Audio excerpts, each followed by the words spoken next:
உட்காருங்க, நான் சொல்றேன். உட்காருங்க, கொந்தளிக்காதீங்க. பாஜக உள்ள வந்துரும் சொல்லி பாஜக எதிர்ப்புல அண்ணே பேசுவாங்கண்ணே. அடுத்து ஷானவாஸ் பேசுவாங்க. கேளுங்க ஐயா, கொந்தளிக்காதீங்க. என் கண்டென்ட் கேளுங்க.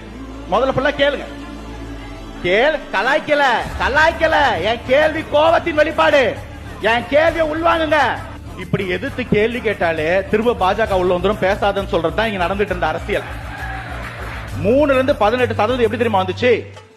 யார் யாருக்கெல்லாம் திமுக வேணாமோ, யார் யாரெல்லாம் இங்க அதிமுக நலிவடைஞ்சது நினைச்சாங்களோ, திமுக மேல இருக்கிற எதிர்ப்பு வாக்கு தான் தப்ப இங்க போய் பாஜக 18% சேர்ந்துச்சு. நான் குற்றச்சாட்டு வைக்கிறேன்.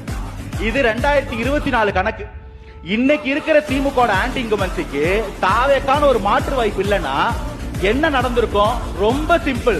திமுக மேல அதிருப்தி, திமுக மேல வெறுப்பு, போடுறா ஓட்டுன்னு போட்டு பாஜக இப்பதான் நிஜமா உள்ள வந்திருக்கும்.